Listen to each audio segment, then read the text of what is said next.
Good afternoon, everybody, and welcome to my podcast. My name is Lynette. Today we're going to talk about becoming a leader, and that really is important. In fact, I was listening to a talk show recently, and somebody on there said their mother used to say to them, if you're not leading, then you're being dragged. And by that, I think what they're trying to say is that when you don't have your own niche, your own wants in life, you tend to grab onto the interests of others. And sometimes it almost feels like you're hanging on to their shirt tails and hoping that they'll recognize you, that they will take you where they want to go, that you'll be in with certain people. But the truth is, it's necessary to stand as an individual. Find your own niche. Find what you're good at. And then from there, doors and windows open, and you find others that have the same interests, and nobody is above the other. You're all walking together. But the point is, when you find that niche, your focus is and should be working on it to better yourself. And everything else around you falls into place. I'm going to share an example with you, and this pretty much paints a picture of what I'm trying to say. I watched a young girl that was doing the typical things that young teens do, hanging out at the mall, cutting school, anything just to keep stimulated amongst their peers. And then one day she took a horseback riding lesson, and that opened the doors to her niche. From there, she didn't seem to care so much about hanging out with those old peers because her interest and her passion was spending time around the horses. And from there, she went to a college that also had a rodeo going on there. And as time went on, she met someone that has the same interest. And so now, as a family, she has a fantastic job working in the industry, not necessarily with horses, but with apparel. And I see her now on social media with literally thousands of friends. And I don't think any of those friends are above her or beneath her. I think they're all at the same level. They all share the same interest. The same goal is to get better at their craft and spend time together doing fun things, usually somewhat related to what they do. However, the point I'm making is she's not hanging on to the shirt tail because she got focused on her own niche. And I don't think she ever dreamed that all these doors would open. But once she found that niche, it was kind of a path. But that's a good example of what I'm trying to say, is that it's important in life to not let others drag you around because you're hanging on to their shirt tails, because you want to be basically a part of what they do. And by leader, I mean finding your own niche, your own goal. And your focus will be on that. You don't need to have so many people around. But the interesting part and the blessing of it all is that you end up meeting people that are like and kind.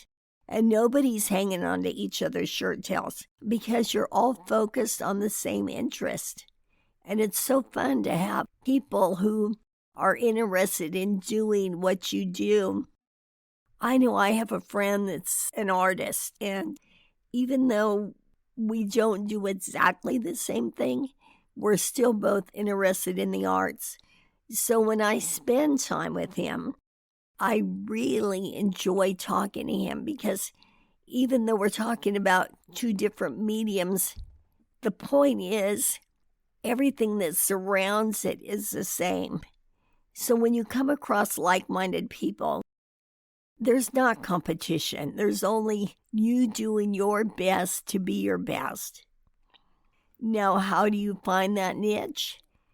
if you don't know what it is, if you don't already have a passion about something that you're working toward, I know we've talked a lot about prayer and meditation, and we've talked about intention boards or vision boards.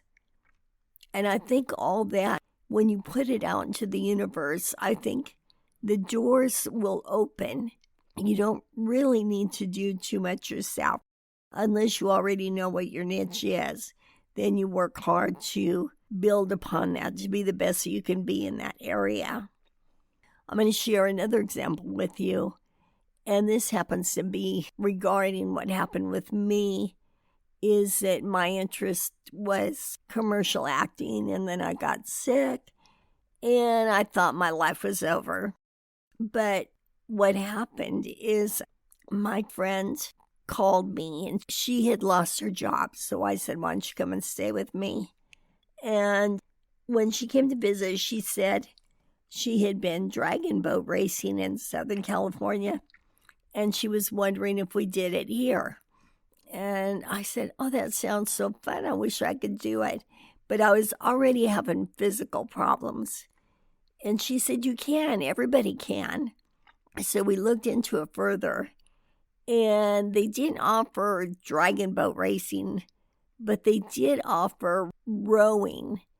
And when I told the lady in charge what was going on with me physically, she said, that's no problem. Anyone can do it. So through that, not only was the scenery beautiful, it was on the river with the flowers, with the birds, with the wildlife. It was wonderful in that regard. But I also met people that had the same mindset. They were very interested in doing what I was doing. Nobody was above each other. It wasn't about hanging on to anybody's shirt tails, because it didn't matter what level you were at. The point was we were all working continually to get better at what we were doing, what we were working on. And through that, and I never dreamed this would happen, and this is what is so exciting about finding your niche. And this niche for me was a hobby.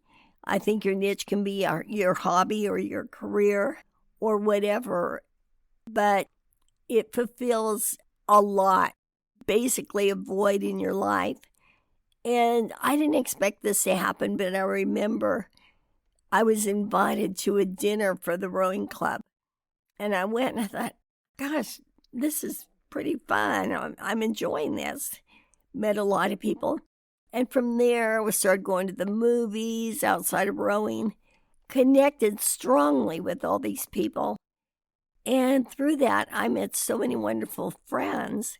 My life totally changed in a direction that I never would have went toward. If I'm not saying I wanted to get sick, but what I'm saying is it redirected me.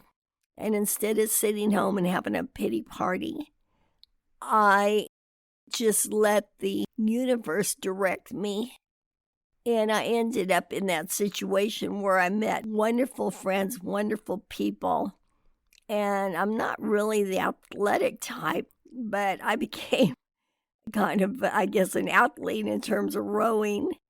And I still, to this day, it's been quite a while, I have wonderful friends that I met through it.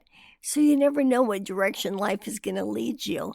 But when you find that direction, when you're going toward that direction, you want it to be in an area that you're interested in, not that other people are interested in. You don't want to be a follower. You want to be a leader. And by leader, I don't mean you have to have others following you, but you're your own leader, the leader of your own life.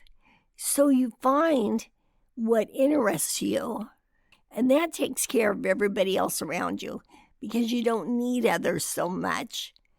Your focus is on what you're doing, and you feel good about yourself as you feel yourself improve in that craft. And from there, the universe just takes care of it. It's life-changing. Your friends automatically change. Every interest, relationship interest, whatever, tends to steer in that direction that it wouldn't have been if you stayed the way you were kind of stuck in letting other people's interests be your interest. So I want to recap on what I was talking about. In life, we are given certain circumstances, and we can either expand on that or we can stay stuck where we are. And sometimes being where you are, you try to work hard toward becoming something in your given area of life. Perhaps you go out of your way to grab the attention of others, to hang on to their shirt tails, to try to be in the best groups. But the truth is, none of that is necessary. Your entire quality of life changes and can change when you find what your true passion is, what your true interest is, and you work hard toward that. It takes your focus in a good way. You start to focus on what you want to do. You feel confident in yourself because you're not doing it to please others. You're doing it to please you. It's kind of like a race against yourself or a competition against yourself to take a step above where you're at right now. And when you see the fruits of that labor, then you get excited and you move toward that. But also, the exciting part is it eventually overflows to every area of your life, from your love life to your friendships to everything about you. It becomes a sense of an identity. And through that, you're surrounded by like-minded people. You're confident in what you're doing. Your whole world is surrounded by what you enjoy. And just by making that slight adjustment and really start focusing on what makes you happy, what you want to work for, whether it be career or hobby, it doesn't matter. The point is, it's who you are. When you find that and when you work toward it, your whole world around you becomes different than it was, and you become happy because you're surrounded by not only what you love to do, but people who love to do the same thing and are like-minded, that are not in competition with you. There is a respect when you find somebody who does what you're interested in, what you're working on. You understand them, they understand you, and there is a mutual respect that happens. So I can't emphasize enough the importance of, no matter where you are right now, if your job is just mediocre, or take this time to discover what is you. It doesn't matter what it is. If it's home baking cookies, who knows, you could end up making videos on YouTube to make cookies. Who knows? Point is, we don't know. The universe knows. And all these doors and windows open when we find what that niche is. And I think that is a step toward true happiness. And you should feel excited about it. I strongly suggest you start working on finding out what that niche is, what that interest is. With that being said, I wish you all a happy Easter, and I will talk to you next week. Thank you. Bye-bye.